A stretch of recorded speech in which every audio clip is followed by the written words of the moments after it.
Evening and welcome to tonight's show. How are you all doing? Welcome. We're doing Pizza Punk tonight. I guess technically live pizza. We haven't used that moniker in a long time. Because all pizza is live pizza now. I don't pre-tape these shows too often. I like going live. Live is fun. Live is fun and fancy and free. So that's what we're doing tonight. And we got a great show for you. Hold on, I gotta switch this on my Facebook. Boy, I'll tell you, I need to get a proper producer, man. I did too many spinning plates. Too many spinning plates. Here we go. All right, that's public now. Good. Hi, I'm here. Welcome to tonight's show. A very interesting guest. Been sort of on a special effects kick lately. We had Andy on the show. Andy's a special effects artist. And we have another special effects artist. This is Kevin. Kevin Meauux is with us tonight. He's in the digital green room right now, waiting to be let in. He's just chilling. He's having one of the digital Poland spring waters that I keep in the digital green room behind the stage, behind the digital stage. And how did I meet Kevin? Kevin is one of those guys. Kevin, we live in this day and age now where you just you just network, you connect with people digitally in some way, shape, or form. Somewhere along the road, Kevin and I connected digitally, and he's just a really cool cat. He does really cool shit. I was like, Kevin, you should be on the show. And so here he is. He's here. We're going to learn a lot about Kevin right now. What's up, Hugh? Hugh Dillon is in the audience tonight. Let's bring him on out. We're going to ask him the question. Kevin's listening to me right now. He can hear everything I'm saying. We're going to ask him we're going to start off with the question that we ask every guest on Pizza Punk. And it's a subjective question. There's no right answer. And the question is pizza punk? And if it's punk, why is it punk? And if it's not punk, why is it not punk? Answer subjectively, Kevin. Let's bring Kevin out. Let's get him out of that digital green room. Kevin. Hey. Oh, hey now. No one's ever asked me that question before. Well, I would hope not. Otherwise, there is another Pizza Punk podcast. I found out. I feel so stupid naming Mike, but they came first too. Totally by happenstance, but it's true. No one's ever asked you that question before. Do you have an answer? What's your answer? Yeah, I would say pizza is punk. It's first of all, it's a proletariat food, right? Also, people take it and make it their own, depending on what culture the concept of pizza lands in. You can make a Hawaiian pizza. You could make a traditional Italian pizza. You could make a barbecued pizza. Kind of like back in the day when I was young. It seemed like every town that had a punk scene took punk music and made it their own. And if you went here or there, you noticed, well, this, Mississippi hardcore sounds like Mississippi hardcore. Florida, it sounds like Florida hardcore. Orange County sounds like Orange County. So yeah, I suppose pizza's kind of the same, right? Yeah, no, I love that. I love that answer. I love how you related it to, how there's definitely going to be some sort of bend or flavor to punk, whatever, regional punk is in and around the country. I suppose it's still that way. I think, I don't know. I think the internet homogenizes things a lot, but you used a word that I am not familiar with, and I'm honestly asking because I don't know what it means and I want to understand more. What do you mean when you say proletariat food? I guess that's my my academic background, maybe. It's working class. It's for masses. It's working class food. Got it. Okay, no, that's great. Listen, when I don't know the meaning of a word or when I don't know something, I want to know. So I always ask questions. I just like to know stuff. So that's cool. I'm glad to know that. No, I respect that. Yeah. Now that's great. Throw that word out there in your next interview. I most certain that's what I do. I collect words. I I mean, isn't that the point? Yeah. That's the benefit of reading, of reading well. You know what I just realized? I didn't turn off the Wi-Fi upstairs, and I think am I coming in choppy on your end? Do I look choppy to you? No, no, No. Okay. yeah. All right. Do I I? think we'll be. You're slightly choppy. Maybe I'll wait until the break when I do the pizza, when I do the Riot Stickers ad, and I will run upstairs and unplug the TV. I have a bandwidth problem in my house that I have yet to ultimately solve. Here, I'm checking right now. Let's see how bad it is. This is very, as you can see, we're very professional here. Very It's punk as hell. it's punk as hell, dude. No, we seem to be okay. For now, we seem to be okay. If we run into any problems or somebody comments and says something, then we'll fix it. Eric's corpse says everything looks good to me, Jeff. That's great. Thank you, Eric's corpse. So okay, now you told me right before we came on live, you have one of the coolest last names ever. It's really simple to say, but it's really complicated to spell. And I think that makes for the ultimate cool last name, KEVIN MEAUX. That is cool. So that is Cajun French. So your family is Cajun French originally, Yeah, Cajun French. I grew up in Southwest Louisiana, Vermilion Parish, and spent my youth in various places in Louisiana, Baton Rouge, New Orleans, and yeah, that's my background. Very cool. Very cool. It's a very cool. Yep. It is a very cool last name. Very cool. Thank you. Smooth. Thank it's you. I'm smooth. First generation to not speak French in my family too. Really? Oh wow. Yeah. I wish I could, but when I was growing up, by the time I was a kid, the adults would speak French when they didn't want us to know what they were talking about. The mother tongue. And that's why, I never learned it. You know, it's funny. I mean, that's the same. I mean, that's the same thing with Yiddish in my family. My grandparents spoke Yiddish or understood a lot of Yiddish. My parents understood a little bit less, and I understand a little bit less. So we, as each generation comes, we lose a couple of words off the Yiddish. It's like a language erosion, a long language erosion that's happened over generations, and it's sad that it will probably eventually die out. But absolutely, I don't hear French at all when I go back to Louisiana. I never hear French spoken, and when I was a kid, I'd hear it at the post office, the grocery store, everywhere. Question: was it, for lack of a better term, was it sort of like a colloquial French, where it wasn't like maybe like fancy French, or like, you know, it was more of a like a localized French, if you will, that sort of thing? It was the French that was spoken when the Cajuns showed up in Louisiana a long, long time ago. Right. And it didn't evolve. So it's actually, it's an older French. That's my understanding of it. It's an older French that I guess did evolve in its own strange way. It became Cajun French. The only French I've ever heard that sounds a lot like Cajun French, because I do pick up, you know, a little bit when old Cajuns are talking around me. I can kind of understand what they're talking about.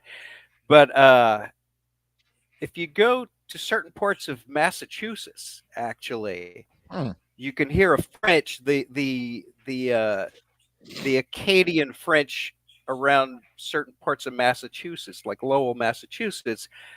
The accent sounds exactly like a Cajun accent, and the French, it sounds exactly like the French, but it's because of the, you know, when the Cajuns, the French were taken down along the coast and dropped off in certain places, and one of those places was Massachusetts, and another place was Louisiana. So there's a similarity.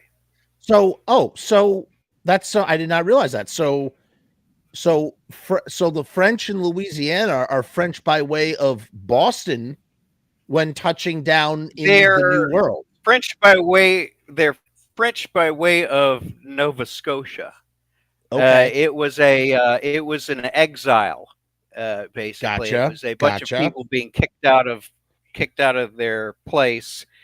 We know that well. And right. Yes. And yeah, it was what do you call it? A diaspora I can never pronounce this word properly. I read it all the time. It's not dysphoria, diaspora. Yeah, no, it's diaspora. It is diaspora. Yeah, that's the best way to say it. Yes.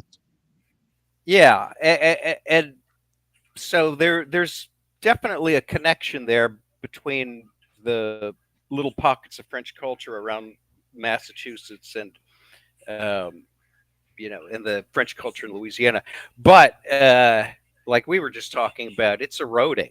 The culture is absolutely disappearing. It's not the same place it was when I was growing up. It's it's sort of a weird double-edged sword, in the sense that on one hand, you want to keep it alive because that's, what came before. But on the other hand, and I think maybe not all immigrants, I think actually it's more subjective. It's not every immigrant population, but when, some populations, well, maybe it applies really when you're escaping some sort of prosecution. Wherever you go, you kind of want to assimilate. You just want to be accepted. You want to blend in. Yeah. You don't want to be singled out as other. And with that comes the stripping of identity, and, for better and for worse, in the sense of like, we're losing what we are, but at the same time, we also, again, you just never know what kind of population goes through what kind of trauma. And therefore it's like, oh, well, when I show this piece of myself, people want to kill me. And so it's better to hide it. Right. And, I'm going to hide it, or I'm going to scuffle it. That was another part of me not learning French as a kid. Was by the time I was a kid, it was kind of a class issue as well, of the people who spoke French. It was kind of an embarrassing thing that certain people in your family still spoke French, because it was sort of where I grew up, it was kind of a lower class thing to do, was to be a French speaking family. And that's ultimately what happens, is that it's like, oh, there's this thing about, my background that I need to compartmentalize, or, suffocate a little bit, or hide a little bit, or sort of separate myself from, in order, because I want to belong. I want to blend in, and people are not either enlightened enough, or they're not aware enough, or they're not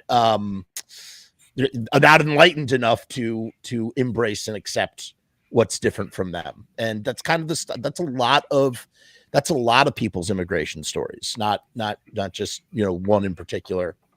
But you mentioned that you were in academia, or that you come from an academic background, but then you made a jump back into, right? Yeah, you jumped into special effects work. What was that all about? How did you started in it, and then you left it, and then you came back? What was the deal?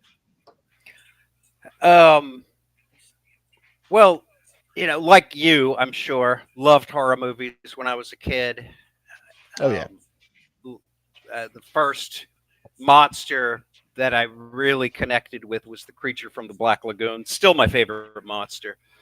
Best monster suit ever made, I think. Monster suit, yes. So I, as a kid, I bought the Dick Smith book and the Tom Savini book, and did my best to, make my own monsters when I was 12 and 13. But then at some point in high school, I started reading more and discovered that I really loved literature, and sort of went down that path, which took me to college, then took me to grad school, and then ultimately into a teaching career and a writing career as well. And after nearly 20 years of that, I was growing more and more jaded with it, more and more disillusioned by it, I guess you could say, by the politics of it, the committee meetings of it. There's a lot to dislike about it. But meanwhile, I still had this hobby of making monsters. the whole time I was still in love with monster movies and all that stuff. And I moved to Atlanta, where I was teaching, but I started to know movie people because there's a big movie industry here in Atlanta. And I guess, uh, one of them in particular sort of liked what I was doing well enough to invite me onto a couple of projects to make molds and things like that. Because, that's part of special effects work and making Sure. masks and all that is, molding. And I was lucky in the sense that my friend Shane Morton at Silver Scream Effects Lab hates making molds. Can't and So I was still teaching at the time, but he knew I was sort of an amateur monster maker, and he just asked me to come in and make molds because I don't mind it. I like it.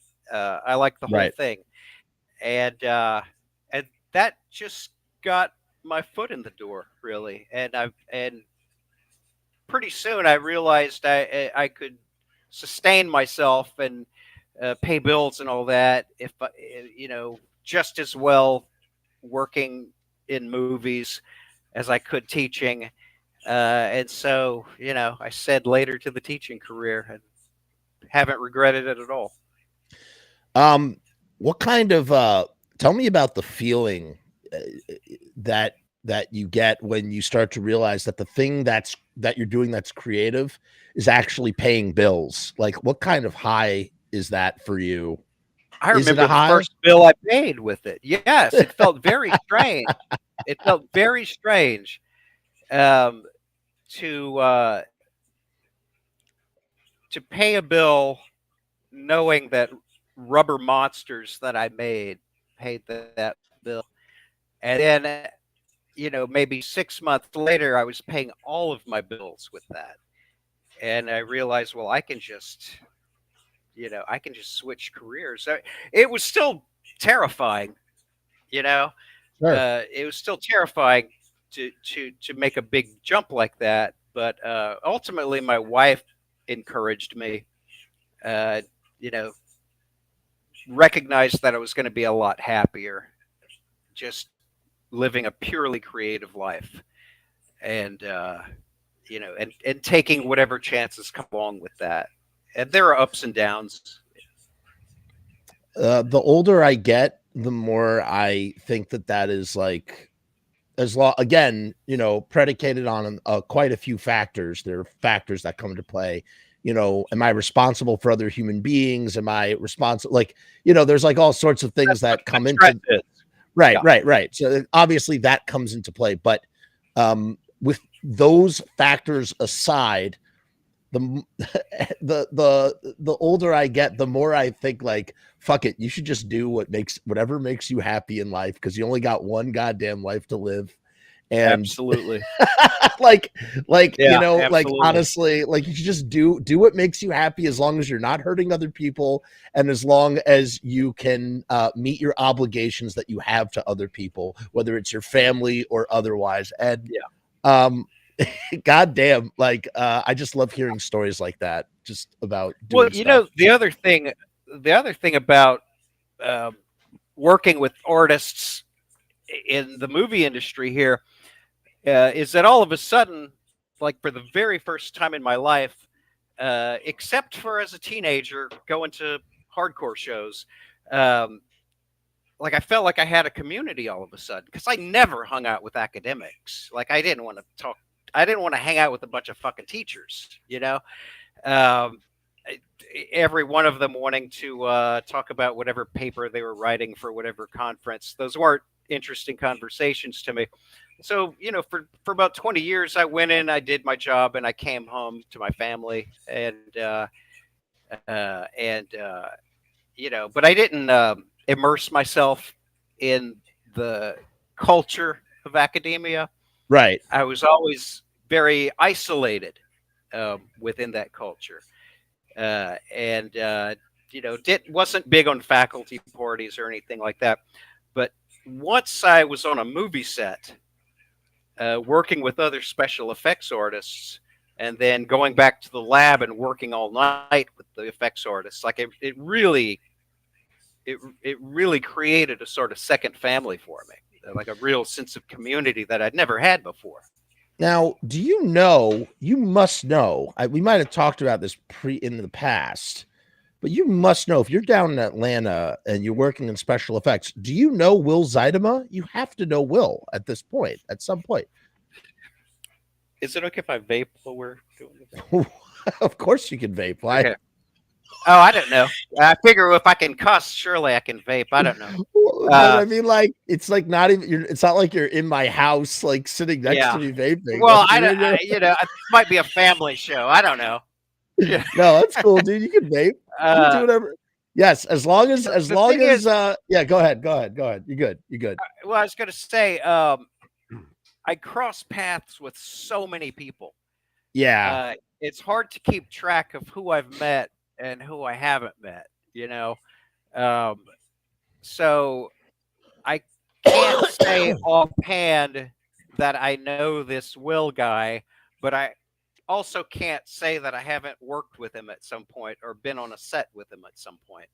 He's a great guy to know, and he's right in your hood. And Will and I used to make movies together in college, and he's a dear old friend, and he is really good at what he does as well. He works with a guy named Bill Splat Johnson, I think. Man, that's familiar. Yeah, Bill is down there. I don't know Bill. I don't know his shop very well, but I know that Will used to work, at least he used to work for him. And, we had this guy Andy on, Andy Chavez, great guy who's out in LA. He does makeup for like Jeffrey Combs and stuff. Yeah, it's pretty rad. But he was telling me, we were talking about, like, he was talking about how he works in shops and stuff, and like how it's way different to work in a shop than, say, be the purveyor of your own shop, and that it's good to work under a guy or something. And so I know that Will worked under this guy, Will and Bill. I wasn't sure about that. You in this shop or under this dude, oh, he's actually a guy you should have on the show sometime. Shane Morton. He started Silver Scream Effects Lab. We also do a spook show at the Plaza Theater every other month, the Silver Scream Spook Show, where that's fun. Oh, it's great. I love it. It's wonderful. And we do a lot of stuff around town as well. We're always out at the Halloween parade in Little 5 Points, and, stuff like that. Every now and then we'll do something free for a school if they're putting on a play or whatever. We'll run in and put makeup on the kids, or even I got into costume once, even for some sort of event at a school here in town. And scared some children, yes, scaring children. Oh, it's great. It's the best. There's nothing better. Yeah, it really is. I love scaring my children. I scare them all the time. In good fun, but I scare them. Yeah. Well, we just did a big home haunted house at Shane's place for Halloween, and boy, it was fun to make the children scream. That's a great sentence. I love that. So now I know that at some point you were involved with the Cheddar Goblin. Yeah, Mandy. Actually, I have a head back here. Yeah, I see it right there. I can see it in the corner. Tell me all about that. And I loved the Cheddar Goblin is a great character. How did all that business come about? So what I personally find interesting about doing the Cheddar Goblin was wait, Kevin, before you get into it, for anybody out there who watches this and doesn't know, the Cheddar Goblin, if you have not seen the movie Mandy, is a film by this guy named Panos Cosmatos, I think is how you say his last name. And his father, in his own right, is he did like Cobra, he did a bunch of movies too. But he made this movie with Nicolas Cage called Mandy. It was when, there was like a micro Cage renaissance, and a bunch of tourists came in and were talking about how great Nicolas Cage is. Of course, none of them have stayed. they've all gone by the wayside. No one stays in the cage zone. But this was a particularly phantasmagorial genre film that features this segment with this thing called the Cheddar Goblin. And sorry, take it away, Kevin. No, it's a perfect description of it. So I'll tell you the story about doing the Cheddar Goblin. I was the guy who molded it, and I think I had some part in the the latex part of it as well. But Shane is the guy who actually designed it and sculpted it, and we did all of that work for, it was really almost no money at all, right? It was a last minute thing. We were working on an Adult Swim show called Your Pretty Face is Going to Hell. I don't know if you've seen it. It's a lot of fun with Henry Zabrowski and that guy is in a comedy, the Comedy of Horrors anthology, which I saw you were in as well, which I just watched this Halloween. Oh, I haven't seen that yet. Good Head. Is that what? Is that the one you're in? You're in the Good Head. Yeah, we did that with we did that. We shot that at the lab. Right. Oh my God, that's the fucking get the fuck out of here. Encyclopedia. Yeah, I reviewed where that. I was working. Okay, yeah. I reviewed it for the channel, and the Shane character that Henry plays, that's Shane Morton. Like Matt Servito, we all worked together on Pretty Face, right? Yeah. And Matt Servito wrote the character based on Shane with the long hair and the baseball cap, the shorts with boots. Hilarious. Yeah. That is hilarious. Yeah, I don't know if you hear my son's dog barking. That's okay. That's all right. But hopefully he'll quiet him down. So yeah. Well, that was the beautiful thing about Pretty Face too, was we all continued to work with each other after that series was over because we all enjoyed working with each other so much. Like we just shot him with Chris Kelly, who was one of the creators of Pretty Face as well. And I'd never really stopped working with Matt Servito and Henry. But I haven't gotten a chance to see the anthology film that it's in yet, though. It's on Amazon Prime. It's on Amazon Prime. Go watch it. It's great. I had a blast. I had a blast. That I got to tell you. Obviously, you could tell it's you could tell that with limited resources, these segments were all done so wonderfully. I had a ball all the way through. All the way. It's so rare that an anthology will work for me for every single story, but every single story, it was really fun, really fun. Well, we didn't have much money for our segment, but we made it look like we did because we shot it all at a special effects lab. It worked. It worked. We got to add all this value because we had all this stuff to throw into the mix. It reminded me of that episode. Reminded me a little bit of Don Rickles' episode from Tales from the Crypt, where he has. Oh no! Sorry, I'm thinking of the second episode. What did the Good Head remind me of? There was something else. In any case, it was really great. I really enjoyed it. Yeah, I was a limo driver in that. Did you notice the guy? You know what? The guy driving the limo. That was me. I have to go back now and watch it again because I did not realize that was you. But that's just so funny that you are in it as well.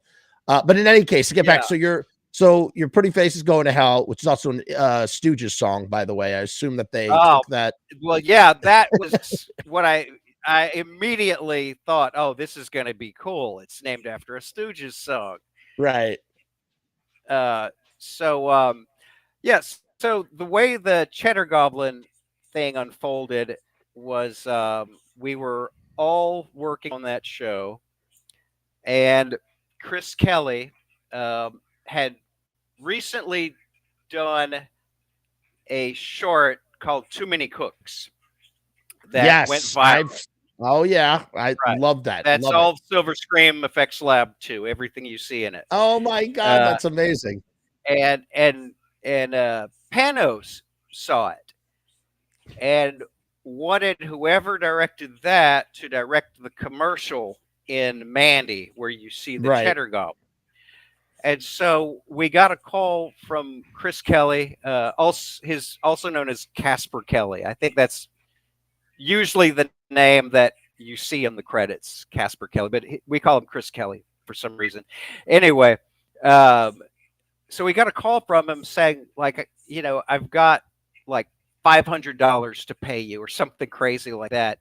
Would you mind doing, in addition to all the crazy, brutal work you're doing for Pretty Face, because we would shoot all day, go back to the lab, work all night, get a couple hours sleep, go back to the set. It was that kind of thing, but we did it because we loved it. So in addition to that, would you mind doing this Cheddar Goblin thing for a but then he said for a Panos Cosmatos movie. So we're like, yeah, of course. We'd love to go without sleep for 48 hours and for almost no money at all, because you respect the artist. Right. But I got to say, I had no idea how it was going to be used. I knew nothing at all about the script, and I had almost forgotten about it because it was such a whirlwind of activity. Like, we finished making it on the set of Pretty Face. Wow. Not at the lab. I remember molding it at the lab, but I think we actually finished it while running back and forth and working on the show, the other show. And so a year and a half, 2 years later, something like that, I started hearing people talking about this Cheddar Goblin thing. I was like, I wonder if that's that thing. I think that's what they said it was going to be, a Cheddar Goblin or whatever. And then I saw images of it online. I was like, oh shit! I was one of the guys who made that thing. Yeah, so it was for almost no money. It was very, very fast. And what they specifically wanted was something that would be reminiscent of various creatures from the 1980s. So Sure. if you look at the design, those are Yoda's ears, right? Right. Because I remember the design sketches went through several stages, and each one got progressively more laden with references from the 80s, right? Until it was bam, that's what they wanted, was that thing that when you looked at it, you kind of thought Yoda, you kind of thought Gremlins, you kind of thought, this and that. And then I remember there was a screening of Mandy at the Plaza Theater here in town, and that's where I saw it for the first time. That's one of those situations. Again, obviously everybody should be paid properly and fully for the hard work that they put in. But that is one of those situations where it's like, yeah, it's a quick rush job. Yeah, it's not enough money, but like the dividends of what that is and what that feather in your cap is, almost makes all the hard work worth it in that kind of way. A little bit Completely. on some level. It completely does. Like I simply couldn't afford to work for almost nothing all the time. Right. But I have definitely worked for nothing at all when I really believed in the project. Like if you, or if I really just love the people who are making it, right? That certainly happened. I know that a short called Budfoot. I don't know if you've seen Budfoot. Henry I have not. Zabrowski again is the voice of Budfoot. It's on, that horror channel on YouTube, Alter? Yes. It's on that channel. Yes. Yeah. Alter is for people out there who might watch this. Alter and a few other YouTube channels. They're these very, very big. It's really big in horror circles, but outside of horror circles, it's not as well known. These are sort of they're YouTube channels, but this is where you go to get your short distributed at this point in time. You get paid a flat licensing fee sometimes. And basically what happens is that's how millions of people watch your short film. That's where it goes to live forever if you're lucky, that sort of thing.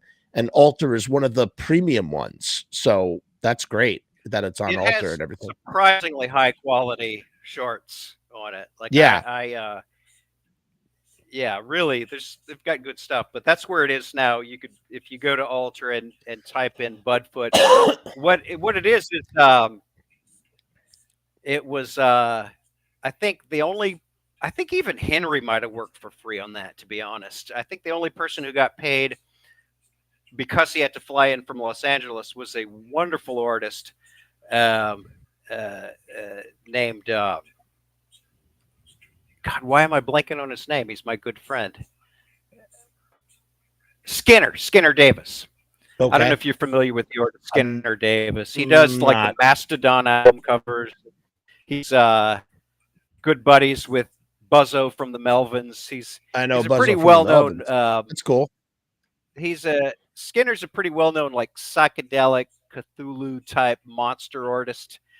Anyway, he was in the short Budfoot, and he plays a toy maker who is slowly losing his mind, both from hallucinogens and also from the fumes he's inhaling from the materials that he's working with to make these toys. So it's basically a stoner comedy horror short, but everybody involved in that movie were people that I love and respect. I did all that for free. So did Shane. In fact, we spent money on materials to make that movie for these guys.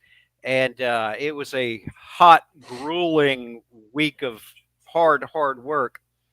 But no, we did it out of friendship, and I'm really proud of of how it turned out, and that regardless of how well it's received by others, like I enjoy looking at it and look at what I did with my friends. You Yeah. know, Yeah. I can relate to that. All my filmmaking efforts have been just sort of, it's not about commerce. It's always been about art. And yeah, that's the weird thing. You have, movies are that weird business, or, any of the stuff is that weird business where it's art and commerce intersecting.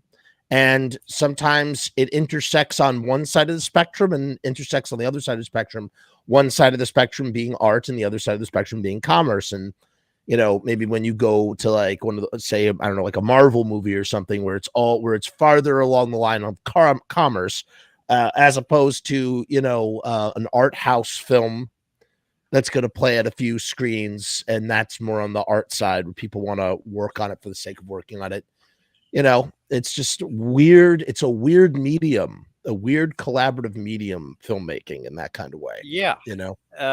It's that intersection of art and commerce too. I think is something everybody who works in the arts has to grapple with, right? Because bills have Absolutely. to be paid.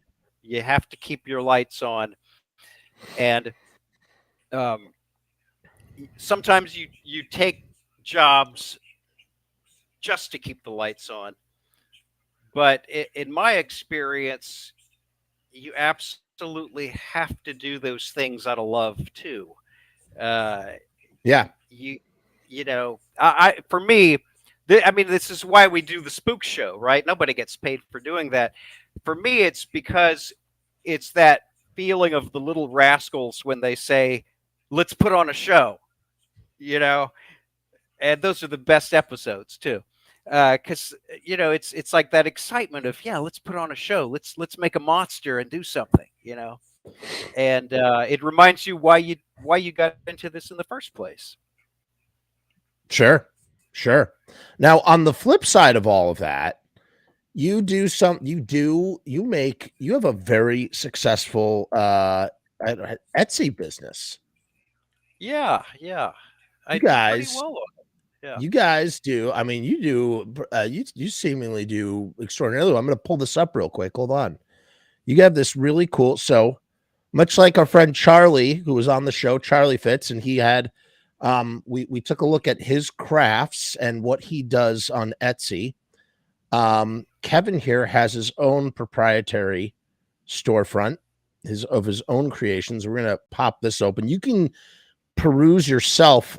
There's a link down in the description of this video where you can click in yourself and take a look at some of Kevin's creations here. We have all sorts of wonderful designs, referencing and obviously paying homage to lots of different cinematic pop culture iconic sort of things. You have the Mr. Sardonicus mask. If anybody hasn't seen Mr. Sardonicus, that's a deep cut. Oh yeah, that's classic William Castle film. Yes, where he dude as the rictus grin face. Really great William Castle film that is not talked about enough. You got the Tingler over here. Yeah, that is a great film. Tingler? Oh yeah. Oh, I mean, it's fantastic. It's actually scary. I love all those. I can't get enough of Vincent Price. I'm just a Vincent Price maniac. Same here. I just really love him. And the best movie version of I Am Legend ever done was The Last Man on Earth with Vincent Price. You're a Last Man on Earth. Mega Man.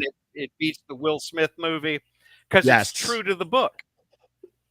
Very much is true to the book. I like that one as well. It's a public domain one. Funny enough, all these films. It's funny how these versions of I Am Legend get thrown into the public domain. If you look at Night of the Living Dead, is also kind of based on I Am Legend. So that was a direct reference to it. Right.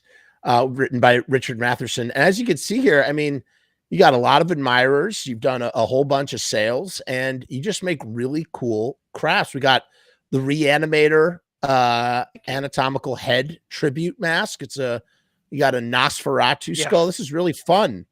Obviously, we have an ape mask from a very iconic 20th Century Fox homage. You have and then the Twilight Zone stuff is just, my God. And I love how you did some of it in grayscale. So cool. Now, did you do that on purpose because it's supposed to be in grayscale, or is you just like, I'm not going to paint this?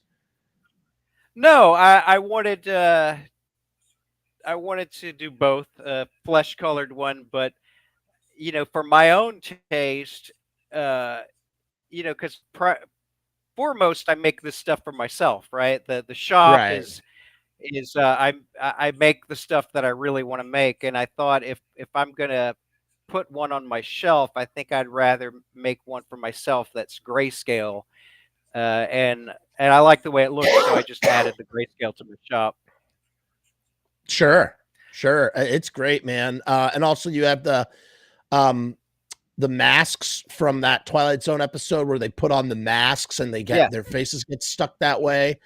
Friggin' super creative idea to reproduce those. This one might be my favorite, the Old Witch. If anybody read the old EC horror comics, everybody knows the Crypt Keeper, but there are two others characters that you have: the Old Witch, which is right here, and you also have the Vault Keeper. And they have their own unique look. And I gotta say, this Old Witch is just so wonderful. I mean, really, it's really, really great, man. Well, that's my tribute to Graham Ingalls. He was my favorite of the EC artists. Yeah, it's just awesome. And we have a fiend mask here with a lock, a devilish lock that goes down the middle. It's very interesting, very reminiscent of stuff. Right. Yes. If you notice, I was very careful with that devil lock skull to just call it a devil lock skull because I don't want to get sued by Glenn Danzig. I love Glenn if you Danzig. noticed, I love his but he scares me a little bit. Well, if you notice, that's why I was saying homage mask, because I didn't know what the level. Right, this is. It's not a Misfits mask. It's not even a Crimson Ghost. Right, right, right. That's why I want to use the word homage when I'm talking about Yeah. any of these masks, period. The famous Monsters Devil Man mask. This is great because we've all seen that mask. If you flip through any old Monster magazine, you've seen this mask along with the, I'm sure you're familiar with the Vampire Girl mask too. That's very popular. Right. And it's just it's so cool to see it reproduced like this. What do you do when you're making a mask? Take me through the workflow of making one of these masks. How do you go about that? Well, I've actually I'm working on one right now, a commission for somebody. It all starts with a sculpt, Yeah, uh, and a sculpt can take anywhere between, for me, anywhere between a day and a month, depending on how complex the sculpt is. And once the sculpt is in a place where I'm happy with it, then I do a ultracal mold of it. Uh, and once the mold is set up, you just clean the mold out, clean all the clay out of the mold, and pour latex into it. When the latex is dry, you pull it out and start painting it. And once your paint job is done, you seal the paint job with a clear, flexible sealer. Usually perma-wet is what I use and most people use. so you're hand painting each one of these masks. Yes, every one of them is hand painted. I sew the elastic bands into the half masks myself. I really love doing the shop. I mean, in a way, it's where it all really started, right? Like I was doing the shop as a way to pay before I was working in movies. The shop was how I paid for my supplies, right? Because it was a Sure, hobby and it was an expensive hobby. sure. All the casting latex, all the materials cost a lot, and it was actually my wife who suggested that I start selling some of it to pay for this hobby. But then it grew beyond that within a year. Oh my God. I mean, I you've think done a lot of, I mean, you've done significant sales. You've done even more. You've done twice the amount of sales that Charlie has done. And I was like, Charlie, this is fucking insane. I mean, to think that you're like, you're essentially, you're a one-man operation, right? For the just most me. part. Yeah, So, I mean, just this me. is insane. I mean, it's insane what you are doing. And it's amazing how you could take something. I mean, that's like this is my favorite, my favorite thing to, I'm gonna stop sharing this for a second. We'll go back. Oh, The my favorite part of stories like this, or just like in general, like learning about stuff like this, is just like, it's like, here's a thing that I love to do. I love it. I love everything about it. I'd be doing this. I'd be paying to do this if or I pay to do this. And then all of a sudden you right. get so good, and you get so good at your craft that at some point, it, the byproduct is that you are actually starting to, earn from your creative Yeah, hobby. And that is yeah, such a what a beautiful, isn't that like, I mean, at the heart of what punk rock is, at the heart absolutely. of DIY entrepreneurial, it's self-actualization through do-it-yourself entrepreneurship. And Absolutely. it's In just fact, fucking beautiful, man. uh, when it comes to the pricing, and I was just starting out, and I was trying to figure out, well, how am I going to price these? The first thing I thought of was, well, I'm going to do what Discord Records does. I'm just not going to be greedy. I'm going to be very fair about it, Sure. and I don't have to uh, make the maximum amount of profit on all of these things. Now, gradually over the years, I've had to go up in the price. I mean, the Sure. especially this past year, because the materials themselves are getting way more expensive Right. every year. But I really, really try to be as absolute fair as I can be, and not be greedy about how I price things, and that all comes out of Handcrafted, punk rock. hand painted masks, man. Everybody wants something that's artisanal.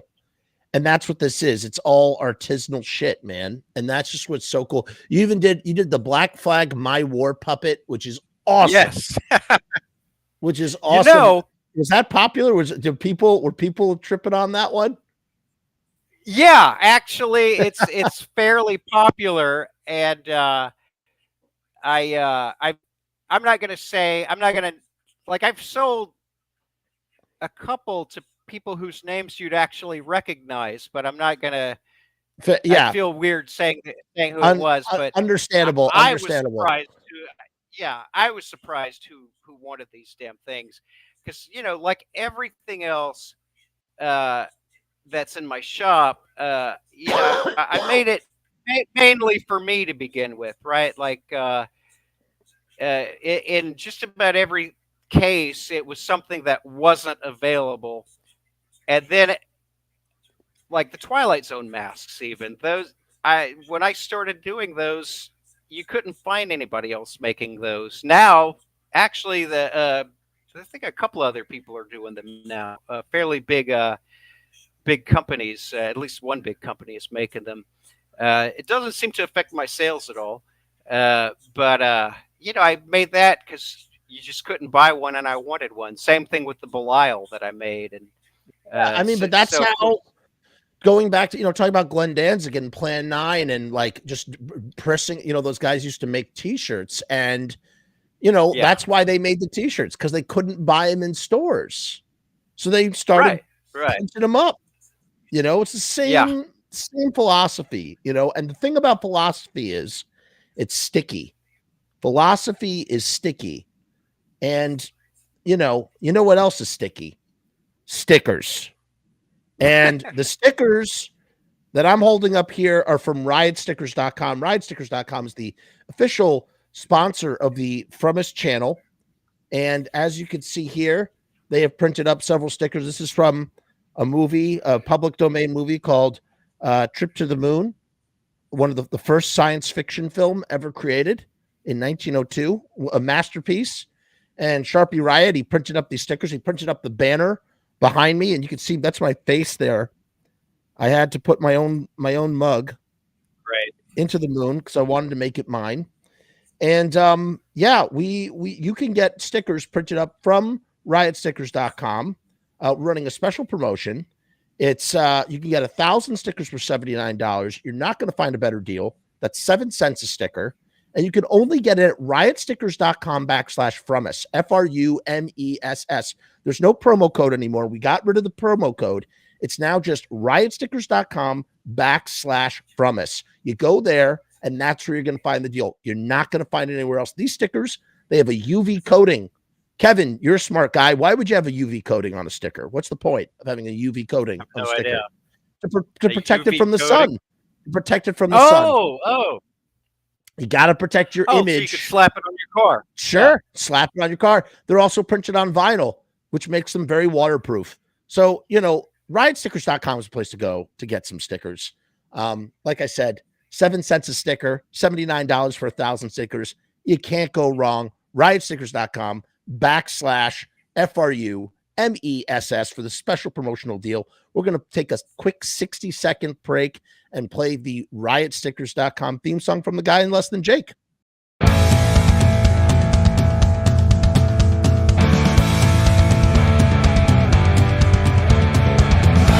make stickers, banners, and buttons too, posters and promo cards. There's nothing we can't print for you. From stage backdrops to bass drum heads, we can print on shirts, we can print on hats, we can print on pants. Cheap prices and high quality, quick turnaround times and free shipping. We also offer free artwork support, great customer service, and so much more. Riotstickers.com, Riot Stickers, we are the bomb. Riotstickers.com, Riot Stickers, we are the bomb. Riotstickers.com, Riot Stickers, we are the bomb. Riotstickers.com, Riot Stickers, we are the bomb.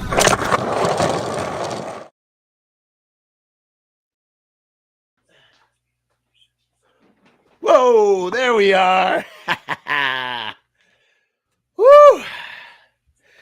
I just did You the know, laundry can you hear in me? 60 seconds. Yes. Oh, you fixed your Wi-Fi deal? No. I had to put the wet laundry into the dryer. So I Oh, just ran and did that. Whew.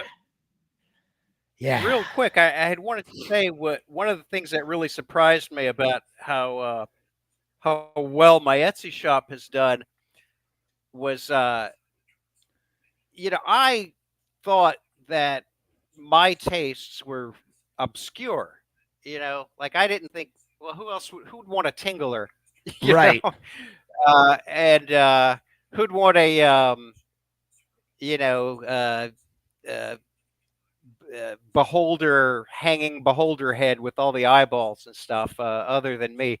But it turned out, other folks have my Sure. taste as well, and it's always really nice to hear from them. I also wanted to say I didn't realize this until after I made that Black Flag puppet, but there's the My War album behind the Right. puppet photograph, and after I made the puppet, just out of curiosity, I pulled the album out of the sleeve. I didn't realize that I bought that album when I was a kid. It's the album that I bought when the album came out, and it's a first pressing. Oh, I never wow. realized it was the first pressing of My From War until 83 or 84? yeah, 83. I think 84. I think it was recorded in. I might be wrong about this, but I think it might have been recorded in 83, released in 84, or recorded in 82 and released in 83. I'm not exactly sure I of the think, chronology. okay, I think it's 80. Here's why I think it's 83, because 82, they were in the blackout. They couldn't do anything. That's right. The court case. Court case with Unicorn. Then in 83 was Chuck Dukowski's last year in the band before he was pushed out. 84, they did 3 records. They did Slip It In. They did Family Man. I remember buying them all as they came out.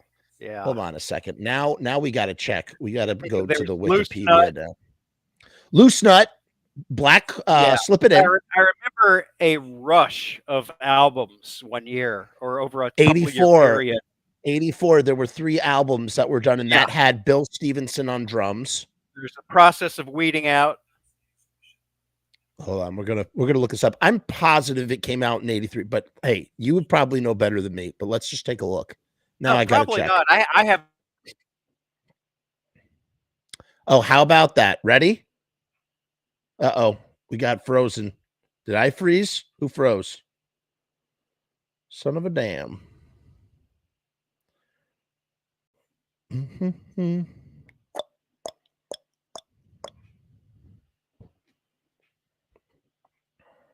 Damn.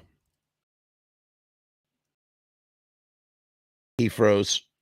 He'll be back. Come back, Kevin. Yes, Eric, you're right. It is 84. I was wrong. So My War, there he is. Yeah, so you were right. It is 84. Okay. Yeah.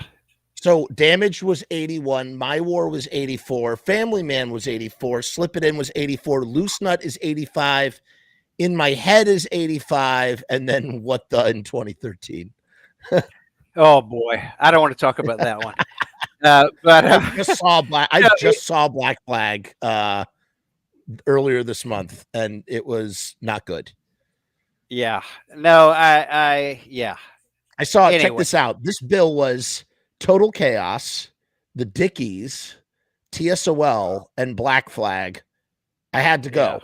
I had to go. I had already seen Flag. I saw Flag with TSOL at Irving Plaza, so I'd already seen what I needed to see. Boy, but that's a great band. Flag.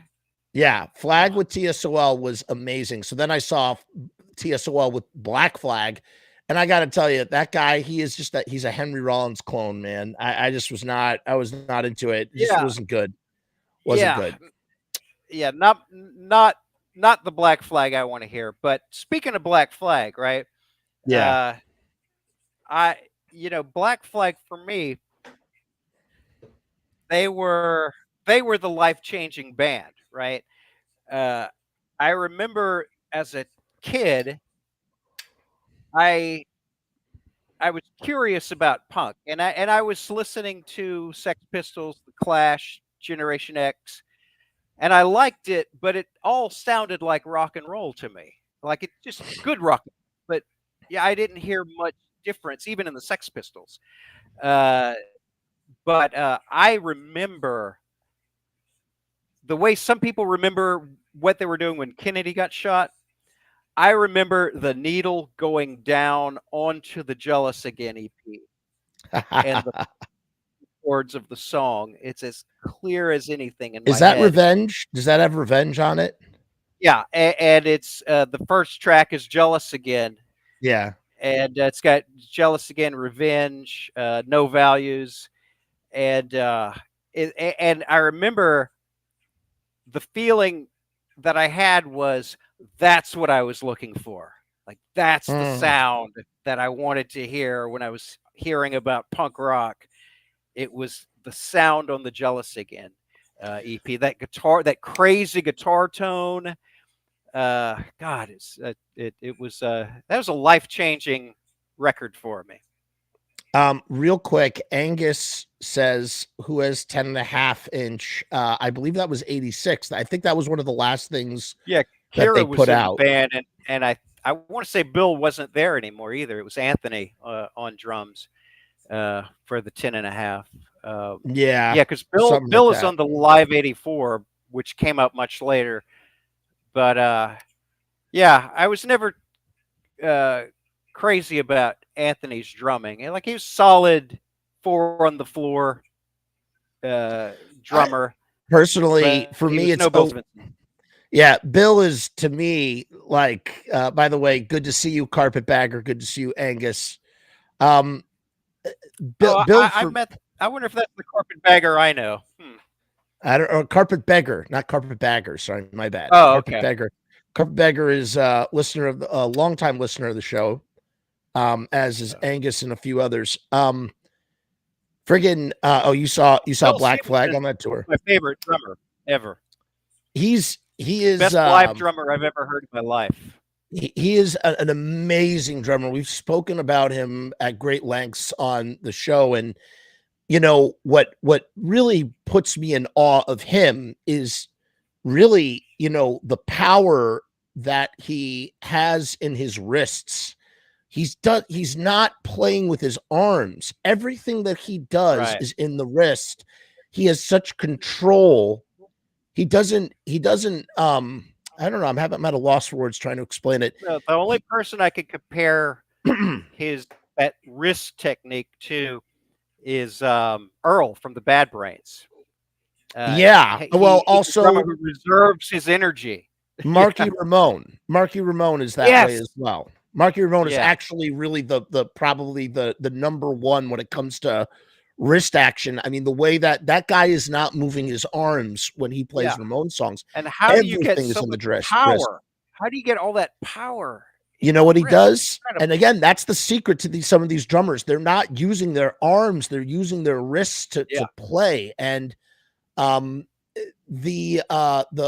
they do it? Marky Ramone, he practices in water. He'll put his hand in water and hit like that and stuff. I don't know how Bill Stevenson, when they would practice, they would rigorously practice in Black Flag, and he would spend hours just hitting the drums with such. He was heavily hitting the drums, and it's in a weird kind of way. It's almost like you're conserving your energy because you're putting more power into each hit. You're not using your body, you're not using anything, you're just using your wrist. Yeah. And I'm starting to lose my voice a little bit. Excuse me. What gets me about Bill Stevenson too is how inventive he is as a drummer with a very stripped down drum set. That is a minimalistic drum set that he's got. It's true. And it's incredible, and I don't know, but I suspect at some point he discovered that stripping it down to the minimum forces you in some way to be more creative.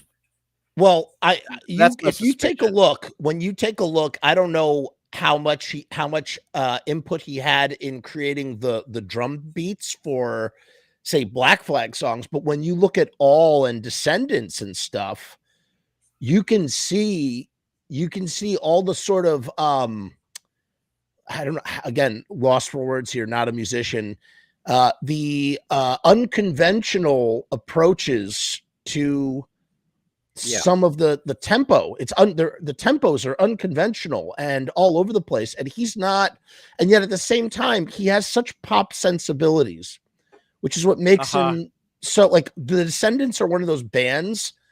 They're so poppy, and yet at the same time their songs are anything but, they're almost like the antithesis of pop, all at the same time. I don't know how to explain it. It's crazy. It's really crazy. Carpet says, always see drummers shadow drumming when they are just sitting around off stage. Sure, maybe that has something to do with it. But really, when it comes to the GOAT drummers, it's Earl Hudson, Marky Ramone, and Bill Stevenson are just three. As a matter of fact, speaking of the Ramones and the Bad Brains, next time you have out Road to Ruin, this will blow your mind. Next time you have out Road to Ruin, go put on the song Bad Brain at I think it's 1.5 the speed, or maybe it's double speed. Okay. But on YouTube, or go onto YouTube and do it. So you have to listen to it twice as fast, and you will hear Attitude by the Bad Brains. Because the story goes, I've never heard that before. Okay, so the story goes is that the Bad Brains got their name. They used to be called Mind Power, and Mind Power, and then they got their name Bad Brains from the song Bad Brain from the Ramones. But the legend is that they were listening to the record at twice the speed, and they were like, this should be our sound. We should sound this fast. And when I heard, I was like, okay, I need to listen to Bad Brain to hear what they were hearing that made them say we need to be the Bad Brains and not Mind Power. And I'm going, oh my God, it's not quite, it's not exact, but I shit you not, it's Attitude. When you double Bad Brain, you will hear dun, dun, dun, dun. I can't explain I'm definitely going to do it. Yeah. You have to probably do it. Right after we finish this talk. You let me know when you've done it. We did it on the show. We did it on the show a while back. We did a whole episode about it, and a secret origin of the Bad Brains. And I was just like, that blew my freaking hair back. But I love shit like that. I really do. Yeah, same here. But yeah, Bill Stevenson he's just, I sat when I was watching Flag. I was in awe of just him hitting. And he hasn't lost anything, like, considering his age, his health problems. Yeah, his brain. He is every bit of a heavy hitter and tight as hell. Still, I don't hear that he's lost anything at all over the years. I don't know. It's incredible to me. It's, what's funny, too, is that when you watch him play, he'll hit the drum and then there's like a pause before there's the next beat. Like, he's just it's like he's taking his time. It's like, it's almost like he's on cruise control. I can't explain it. I just sit there and watch him play drums for hours. I could, if I wanted to. So this might sound odd, right? But there've only been a few musicians that I've enjoyed watching live as much. And part of it is because of that quality that you're talking about. Like, if you've ever seen Billy Zoom from X play, he has also a beatific smile on his face. It's almost like he's just savoring what he's doing. He's not thinking about what his hands are doing because he's mastered his instrument, and you could just see the pleasure he's taking and just, playing these songs, and he just has this big smile. And Bill Stevenson has that same quality where I guess you hit a point where you've mastered what you're doing to the point where you just, all you have to do is enjoy it, and Bill Stevenson always has that big grin on his face, Yeah. while he's playing. I noticed the guy, I forget his name, but the singer guitarist of Reverend Horton Heat has that same quality to him when he plays live. I don't know his name. I just always assumed his name is Reverend Horton Heat. So I don't know. Yeah. No, I don't think it is, but I forget what his actual name is. But there's Dr. No, same way. Like he's just got a big smile on his face, And boy, talk about players. Carpet says real quick, he says, I have to go back and watch the first hour that I missed. I assume Kevin talked about his influences already. Savini's work in Dawn of the Dead, ? I do believe, Kevin, you did mention Savini's book. Savini. Yeah, absolutely. Yeah. Yeah. Savini, yeah, I've obviously Savini a couple of times too. That's awesome. Yeah. That's really great. Oh, Jim Heath is the name of the Horton Heat guy. That's why I love doing these shows live, because you got people in the comments like Eric's Corpse or whoever. They just anybody. Angus does it too. Just, people just pull shit up for you. So you could just, go about your conversation. About excuse me. As I said, I was coming off of getting sick, and I have a lot of I'm very congested. Sorry. Continue, Kevin, please. I was actually thinking about a New Jersey band this week because I was thinking about doing your show, and of course, Misfits, the premier New Jersey punk band of all time. But I remember way back in the day, and I want to say it was maybe 1985, 1986. I remember seeing another New Jersey band that was one of the best live hardcore bands I had ever seen. That they were one of those bands that came and went and didn't make a splash, but it was a New Jersey band called Sand in the Face. Have you ever heard of those guys? Never. I thought you were going to say Adrenaline OD. I thought you were going to say they were a bit better known, right? Yeah, they're more better known, but I thought that's who you were going to say for a second. And I never heard of Sand in the Face. Don't know. Those guys probably know. I don't think they ever, did a whole lot other than maybe touring a little bit, because I saw them in Louisiana. So obviously they were on a tour, but they were one hell of a live band. Now, like the music itself it wasn't the most original music, because it was hardcore, right? It was definitely hardcore, but it was just hardcore played to perfection with a killer rhythm section. They were a 3-piece from New Jersey. I'm not sure what city in New Jersey they were from, but maybe one of your viewers might be familiar. I don't know, but I've never. Sorry, go ahead. Oh, I was going to say, I always ask, people who were around New Jersey at the time if they had ever heard of them or saw them, but I don't think I've ever met anybody who remembers seeing them play. But I know they had a following for a time in New Jersey, but I don't think they ever got much beyond that. But they were a wonderful band. Don't forget the apple cider vinegar. I guess, I used to take a shot of apple cider vinegar all the time, and it's been many years. I really need to get back to it. It's a very good habit. Niblick. I tell you, I've used apple cider vinegar with a little cayenne pepper and gargled with it, but swallowed a little bit too, and that really helps as well. It's just good. It's really good if you're trying not to eat after a certain hour too. It's just a really great way to just sort of lower your blood sugar and stuff. And I used to take it religiously, and you got to be careful too. You can't let it hit your teeth, too much because it'll eat away at your teeth. So I always try to make sure I knock it straight to the back of my throat because that'll fuck you up. Wow. It'll strip all the enamel off. Yeah, it'll strip all the enamel off, man. I mean, seltzer, they say the same thing. That seltzer's really not good for your teeth, too. All I drink is seltzer for the last 10 years. It's better than soda, though. You know, we got to make some sort of, it's progress in the right direction. It's not perfection. Progress, not perfection. That's what they say.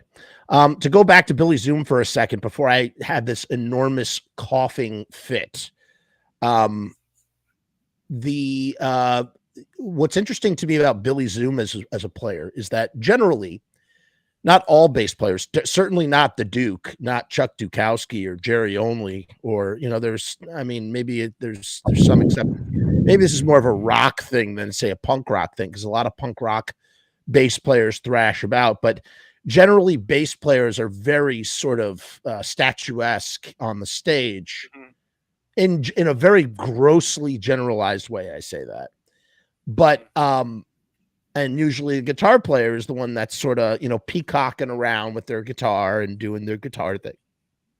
But X is a different animal because Billy Zoom is the bass player, and he's the one that's all lively and thrashing about with his bass. And it's Billy Zoom. Sorry. The guitar player. No. Yeah. And it's John Doe thrashing around. John Doe is what I meant to say. John Doe is thrashing around with his bass, and Billy Zoom has that wide leg. He does this not as an older man, but when he was younger, he had that wide-legged wide-legged stance like an X. And he would just stand there in place playing his guitar, and he may have been standing still, but boy, those hands were lightning fast, up and down the neck and whatnot. Even as an old man, when he's sitting on a stool, to do what he needs to do. I saw them when did I see? I saw X in maybe 2016. They came through, played in Irving Plaza, and John Doe. Yeah. And you have John Doe up front, just, thrashing about. And, it's just funny that exchange of bass player, guitar player energy that is usually reversed. And Billy Zoom was always the one I couldn't keep my eyes off of too, because he would just stand in there, but somehow it was mesmerizing to me always. He has obviously, I don't know, it's not like a rockabilly tilt, but he has like a sort of like a 50s rock and roll approach to some of the guitar playing that he's doing. And his chord, I don't know, the chords that he does are like 50s rock chords, but done through punk rock, I guess would be the best way to put it. And but he's doing a lot. He's doing a lot. He's really carrying. It's funny, the guitar kind of drives the songs in X very much in a way that the rhythm section would usually carry it. Right. He does seem to be doing that part of the job too. Well, playing lead. Sure. Yeah. He's like John Christ in Danzig. I mean, he's going from driving the instruments with his rhythm guitar playing, but then he'll find a little pocket to do this like crazy lead work. And then go right back to, like I'm thinking of like The Hungry Wolf is a great example of something like that, where he's leading us with that riff, and then all of a sudden he slips into that crazy solo. And man, those first three records are like immaculate to me. I love them top to bottom. Yeah. I never got into the fourth record, and I just didn't really sort of lost interest after those first three records. But those first three records, every single track, especially Under the Big Black Sun, for me is like, that is my record. Yeah. That Lead Belly cover that they do is so good. Because I do. Oh my God. So many great songs. Blue Spark. I love that friggin' band. I really do. I mean, all three of those albums, Los Angeles and Wild Gift 2, Adult Books. Yeah, oh my God. I think at some point, like it's inevitable that at some point that part of a great band's career ends when, you could say those first 3 albums. Like for me, that's how the Descendants are, those first 3 albums, right? And then I kind of lose interest after that. But there's I guess that part just has to end at some point, because I think what you're hearing is the sound of invention. It's the creative sound of a band inventing itself. And once a band is invented, I mean, I'm not sure you could reinvent yourself as some bands do, but I think that part of a band's career necessarily has to end at some point. And it's funny you bring that up, and I really like the way that you put it. I think it's so again, I think it's incredibly subjective, because here's the bottom line. There are Angus says never saw X, but saw Exene in a band, the 7 Shot Sinners. Never heard of them. In the early 2000s. That's cool. There are some bands that have one great album in them, and it's usually their first album. There's some bands that have a finite amount of songs. There are some bands that just, when it's that core creative team remains intact, and it's not just like the lead singer with a new backing band every, going out on tours, doing the same, 12 songs from that debut album where no one else is around. When it's like the core is really intact, and they just keep like reinventing themselves and putting out new music. I argue, again, a band like TSOL, every time they put out a record, it's super interesting. They're always true journeymen in trying to find a new sound. Actually, for me, the band like that, actually, I'm wearing the shirt. The Damned is a band like that. Great example. Yeah. Great example of a band that the Damned never had a finite amount of songs. They have always just been putting out interesting stuff. There's always something. They're one of the few bands that I am just as interested in hearing what their new album sounds like. Right. Standing on the Edge of Tomorrow. Standing on the Edge of Tomorrow. That was a great single from their new album. I've never been disappointed by a Damned album. So, Strawberries. Oh, yeah. Friggin' the Black Album. I mean, like in the 80s, this is when like all the other punk bands are petering out. And the Damned are like, nope, we're just going to get into the stride. Yeah, we're going to like get really into like clavicle organs and like get really gothy and like just do weird shit, and just experiment. Great. Yeah. Yeah. And they're, I mean, for me, they're my favorite of all of those, 1977 English punk bands. For me, the Damned, hands down, is the best of all of those bands. Right on. I mean, just so many greats. I mean, really so many great songs. And again, the band slightly, changes, Brian James leaves, Captain goes on, moves to guitar, changes sort of the whole dynamic, changes some of the sound. I mean, they just are this ever evolving thing. When they were on Nitro Records, they had that song Democracy was really good. From what was the I think the album is called Democracy. No, it's not. Is it? What's the album from 2001 that a couple? I can't remember. Grave Disorder. It's called Grave Disorder. That's what it was called.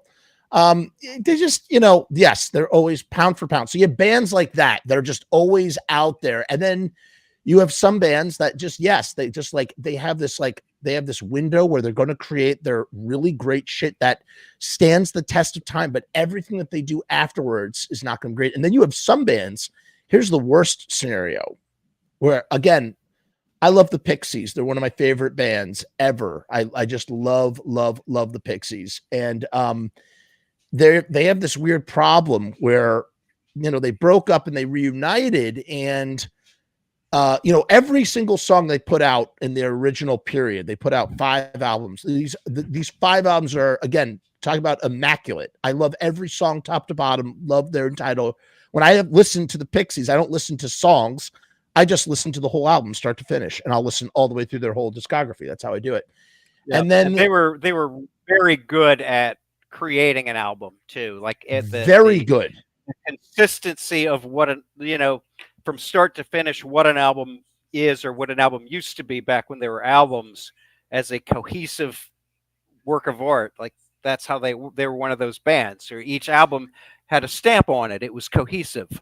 Yep. And then what happened was they broke up for whatever for their reasons that they broke up. And Frank Black, who was pretty much the sole songwriter, he went off and he started writing, and he started to grow and develop as an artist. And he went in an entirely other direction. And what happened was they reformed the band, and they're like, well, we got to start making music again. But the problem is, how do you go back to writing like the Pixies when you've had an entire solo career and you're the sole songwriter of the band? So now these Pixies albums that they've been doing recently, I like the Pixies 2.0. There's a bunch of stuff they put out that I really love. But the problem is that every other song, and it's literally every other song, sounds like a Frank Black song as opposed to a Black Francis Pixie song. Black Francis inverted his name to Frank Black when he became a solo artist. And now when you hear Black Francis singing now, he changed his name back when he went back to the Pixies to differentiate. This is now me back in the band period. But yet they're playing a song. I'm like, this doesn't sound like a Pixie song. This sounds like a Frank Black song. So you can't.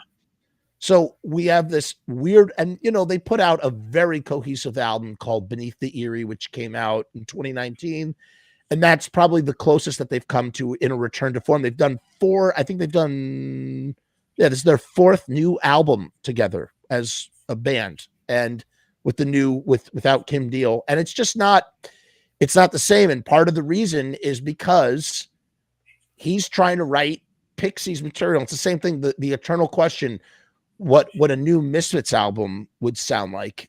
It wouldn't sound good at all, because it would just be Glenn Danzig writing whatever Black Laden Crown, the follow-up to Black Laden Crown would be, and it would be just not good. It would just be Danzig going, oh, Skull Forest. Yeah. Skull Forest. Yeah. He's not going to write like that anymore. The only way you're going to get a good Misfits album is if you take Glenn Danzig arrangements from the 70s and unreleased Glenn Danzig songs, and you re-record them. And that's the way you're going to get an interesting sounding Misfits album. Otherwise, don't give it to me. I don't want it. Yeah. What's the point? Yeah. So. Yeah, I always have mixed feelings about, bands getting back together. I guess we all have mixed feelings about that thing that happens when, and my feelings are mixed because, it's nice that some bands finally get a payday, right? I love that. When they I'm all for that. Like Circle Jerk. 100% for it. Right. The CJs, when they do that, a payday. Hell yeah. They deserve a payday. Same thing for Flag. Same thing for Flag. Yeah. Yeah, exactly. Especially for those musicians in that band. At last, you deserve to get paid. They really got screwed. Bad. So, but the other part of me is like, with the exception of the Stooges reunion, which was like a religious experience for me. But did you like those albums? Did you like those albums? The Weirdness and Ready to Die? I can't say I was crazy about the Weirdness. Oh my God. If I went back and listened, I might be able to find a couple of tracks that I liked. I'm not sure. My idea of fun. I bought them. Yeah. But for me, it was seeing them finally on stage. Yes. Right? And to make it even better, right? I didn't know who they had playing bass. And so I'm waiting for the Stooges to come out, and fucking Mike Watt walks out with them. That must have been such a kick felt like for you. My birthday and Christmas rolled into one. It was fantastic. Yeah. Oh man, it just it got better all of a sudden. I saw them twice. And it's even better. I saw them at Little Steven's Underground Rock Garage Festival almost 20 years ago. in 2004, and with the Yeah, reformed and I'll New bet York it had Dolls. none of those mixed feelings about a band getting back together because, No, it was man, amazing. they were, yeah, yeah. And Iggy, my God, the best frontman ever. I'll tell you, I Best saw him I've on ever the seen. I saw him on the post pop depression tour in 2016, and they played songs only from The Idiot, Lust for Life, and Post Pop Depression, and they threw in the theme to Repo Man. And I was just a pig in shit, man, because I was like, this is like all. I mean, listen, I'm down for some Iggy deep cuts as well. You know, I've swam through his discography quite a bit. Same here. You know, but man, it's like You post can't pop beat depression that era.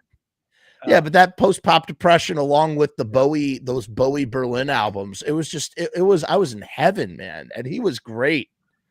He was really, really great.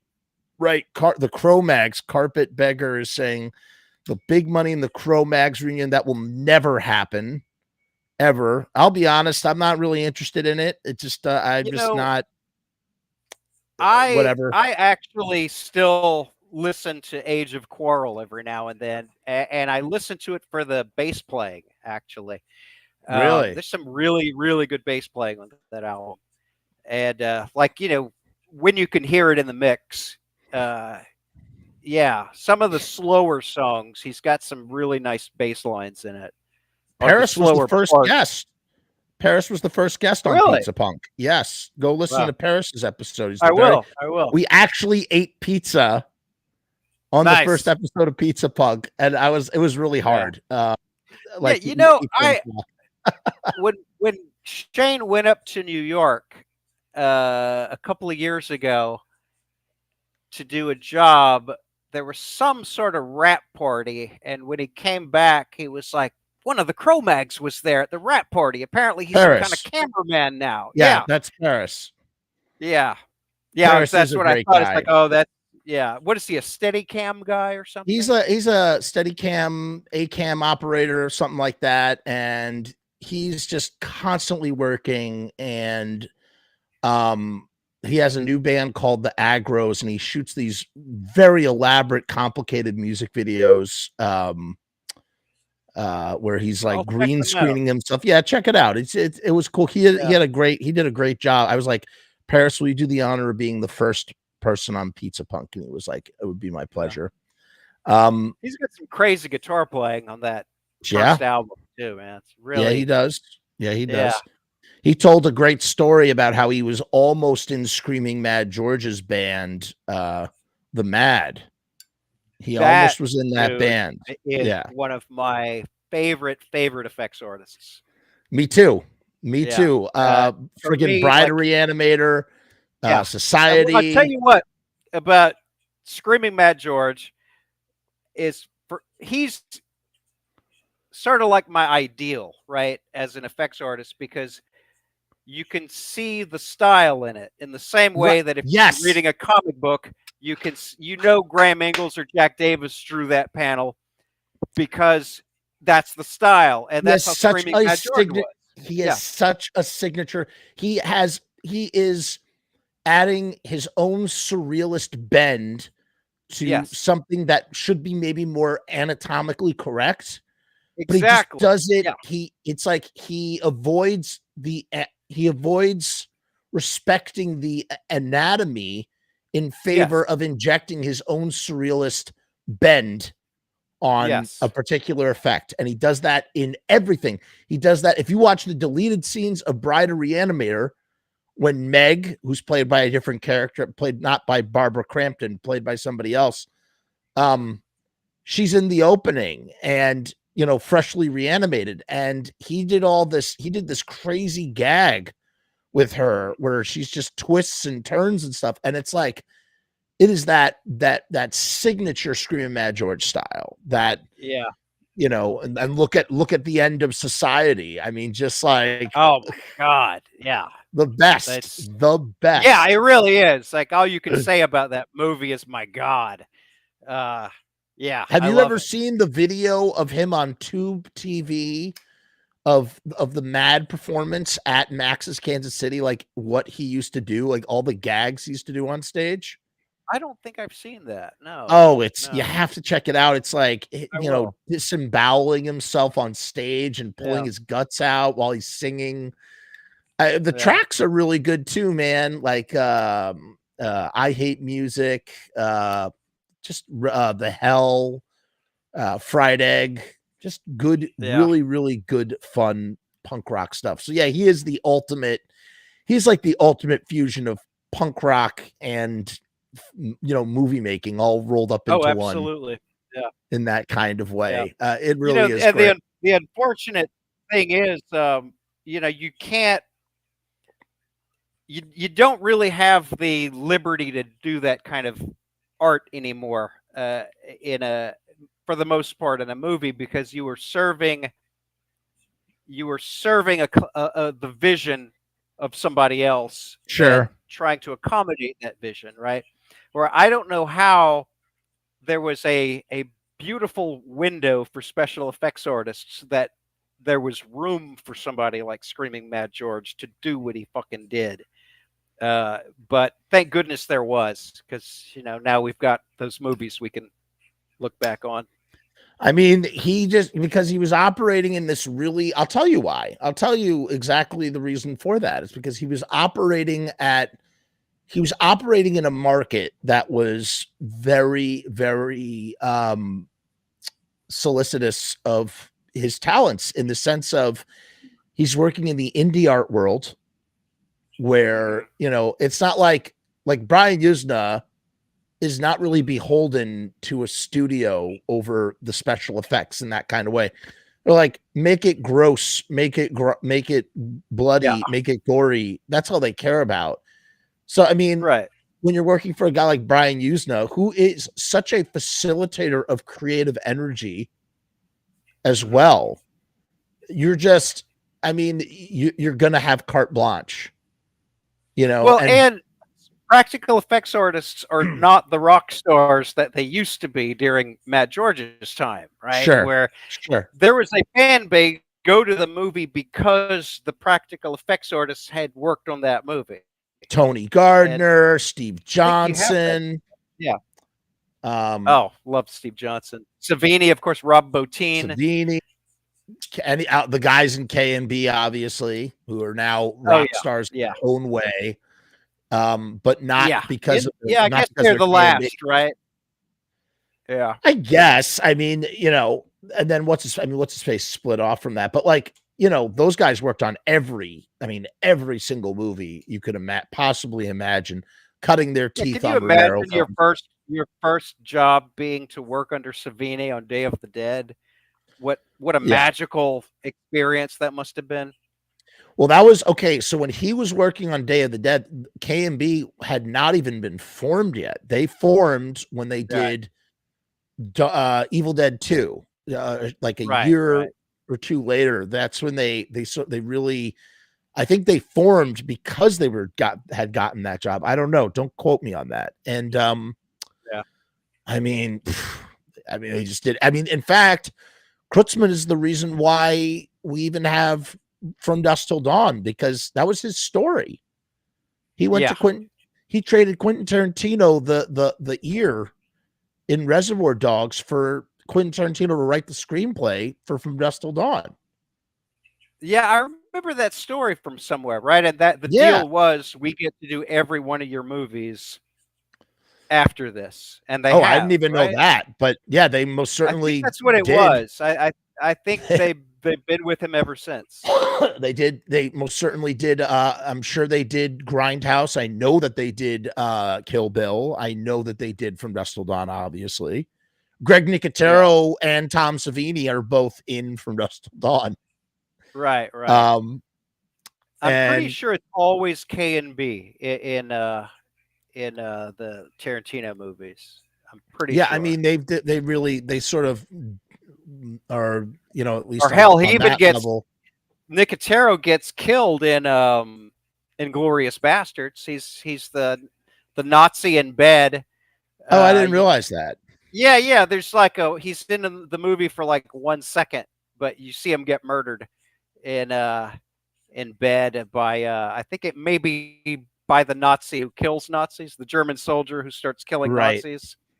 Yeah, Nicotero is one of the victims of that. You know, it's funny. I really want to rewatch Inglourious Bastards because I just watched Kill Bill: The Whole Bloody Affair, the whole thing, and just like in awe of that movie, and especially the special effects, all of that, you know, exaggerated Japanese samurai, you know, blood, Yeah. you know, where they cut off the arm and Yeah. it squirts everywhere, all exaggerated and whatnot. Just such a fun, talk about a fun, really, really fun gags. That stuff is just I great. tell you what, though, like writing wise, I think for me, the last two are the best. Really? The writing of The Hateful Eight and Once Upon a Time in Hollywood is my favorite Tarantino writing. Yeah. I have to go back. So here's the thing. Oh, here's my rule. When it comes to Tarantino, and I love Tarantino, I think Kill Bill was his zenith as a cohesive filmmaker, meaning everything involved in the movie making process. I think that his films start to fly apart in some way, shape, or form post Kill Bill. Like Kill Bill is the last time that he created a truly cohesive cinematic arc from start to finish. And then everything else, like for instance, Inglourious Bastards has some of the finest Tarantino scenes he's ever written. The basement Except scene for the weird David Bowie music video part, which should have just been cut entirely. Oh my God, that was really bizarre. But Yeah. you know, the scene in the basement, that whole dialogue exchange, the opening where they're hiding under the floorboards. Oh, the building of tension. Yeah, this is some of his finest screenplay writing. All of the scenes in Hateful Eight are great. In The Stagecoach, particularly, you know, talking about the letter, the Abraham Lincoln letter, like all this stuff is great. But well, that's what I mean. The writing. I mean, I love the writing of that movie. Right, but as a cohesive cinematic film from start to finish, in my personal opinion, I feel like Inglourious Bastards feels more like a cobbled together miniseries, and Hateful Eight to an is more cohesive than Inglourious Bastards is. But you look at like Django, which literally it's like the movie kind of ends at the end of the second act. It's like crazy. Like it's so bizarre. You're thinking, oh, well, he's going to rally all the other slaves to go and, you know, overtake the estate. No, he doesn't. Like, I'm like, so what is going on here? You know, it just sort of didn't really make sense. And then Once Upon a Time in Hollywood, there are moments, there are scenes like the Spawn Ranch is some of the finest horror. Like, God, that's great. So great. That's the centerpiece of the movie. That Spawn Ranch stuff. It is so spooky. Oh, it's just tremendous. But then and I'm of course obsessed with Manson. I've been obsessed with Manson since I was a kid in the 70s. But then the flip side of that for me is then we get these insanely long driving sequences in the Hollywood Hills. We get this super insider cinematic baseball about, like, you know, the fictional filmography of a cowboy star making Italian films. I mean, it is insider. Like, you really have to know your shit to know what he's paying homage to. Yeah. And so it's like, how is this? Like, this is all great, but is this a cohesive movie from start to finish? In the same way that Reservoir Dogs feels like a movie from start to finish. And so I feel like a lot of his later films are so, like, he doesn't have anybody to tell him no. He just does whatever the fuck he wants, and rightfully so. He's Quentin motherfucking Tarantino. But it's just like you look at Once Upon a Time in Hollywood, which I also think I'm going to revisit after I do Bastards. I think I'm going to revisit that. That's a fun movie. I've only seen it once in the theater. I have not revisited yet. But it's a mess in terms of, like, it's just all over the place. Like it's like Tarantino was like, I want this to be a pastiche of Hollywood in the 60s in my alternate universe, but there's no like overarching theme that sort of drives the movie. Like, look at Kill Bill. That movie is driven by Uma Thurman needing to kill Bill. That is there no matter what detour we take. The whole movie can be summed up as, if you want to sum up that whole movie, Kill Bill. How do you sum up Once Upon a Time in Hollywood? You can't really. It's just it's so much shit. There's so much going on. And so that's what I mean by like losing his ability to have a cohesive cinematic vision, because he's so bacchanal in his overindulgence, his wonderful overindulgence, I might add, but overindulgence nonetheless, that it just becomes like, what are we watching? Like, what is this? You know, that's what I feel. That's where I get lost in the sauce. I feel like he gets lost in the sauce. And, you know, Hateful Eight, listen, Hateful Eight was great in the sense that, like, I mean, it's like literally like, hey, I want to tell the story of The Thing, but let's do it in the Old West. That's fucking awesome. Put Kurt Russell in it. Yeah, it's great. It's great. Like, you can't, like, literally, like, what I love about the Hateful Eight is that it's like, it's wonderful escapism. It's like, strap in for this 3-hour plus ride, you know, in the snow. Yeah.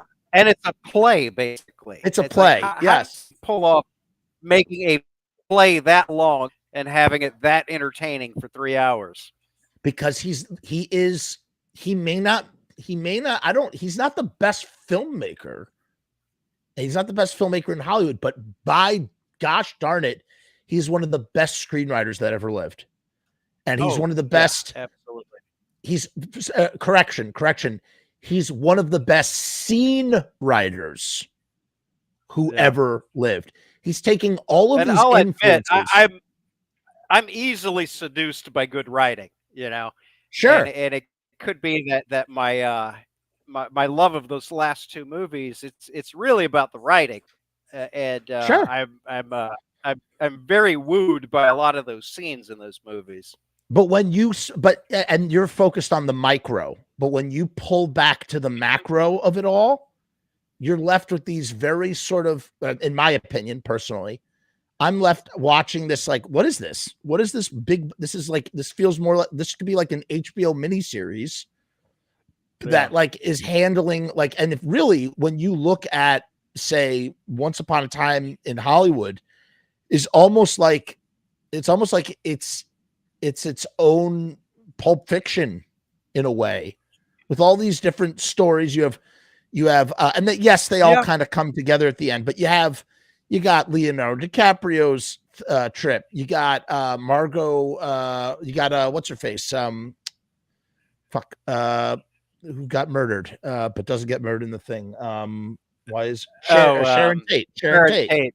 Yeah. If Sharon Tate's trip, like everybody's like kind of like got their own thread, you know, and we're just sort of weaving. You're sort of weaving through it. I mean, that's what he kind of does.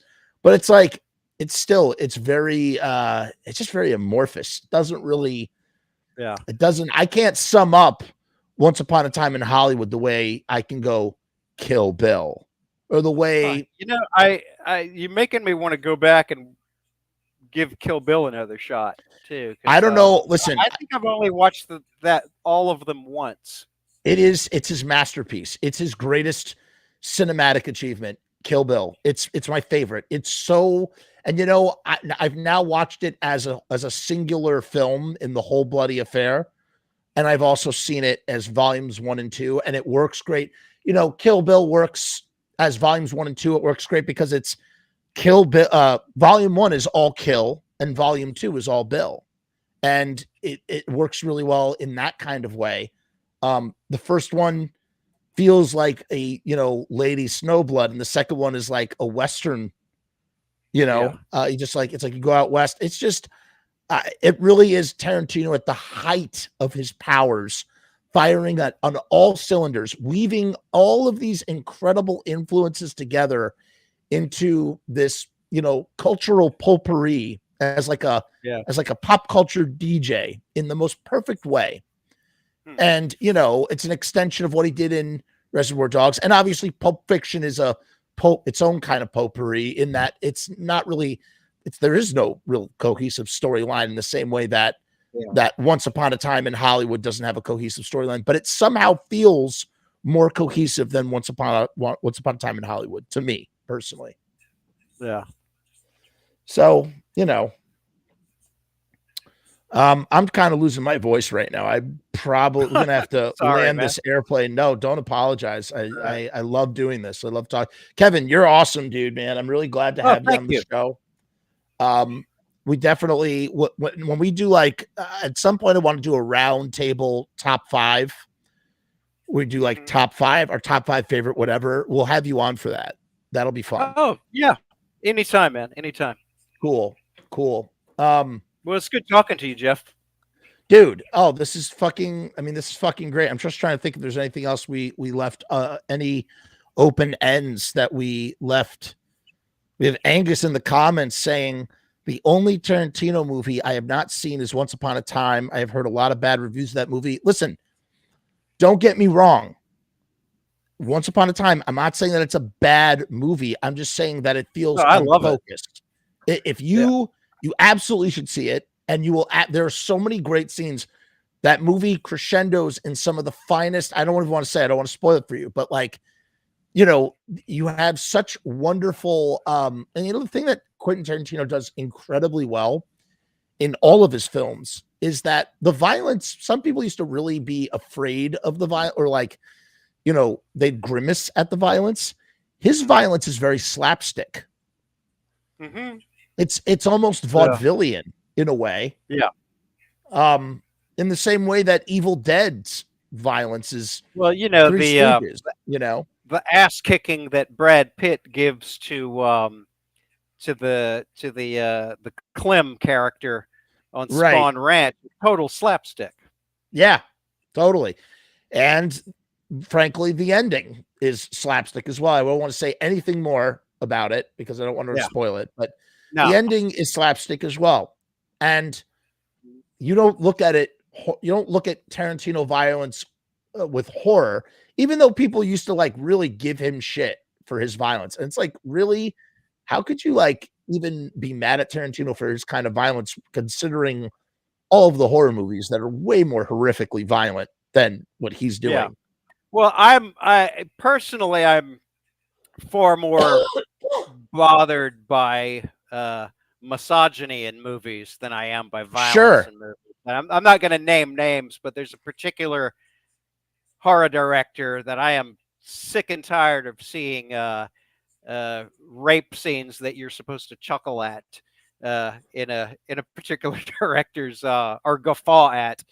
All right, now you have to tell me when we get off the air. You're going to tell me who you're talking about. I don't want to talk shit, but especially since I, you know, I'm curious. I kind of sort of work in the industry, right? So I don't want to go bitching about particular, but you know, like I'm more bothered by that stuff than I am by enough.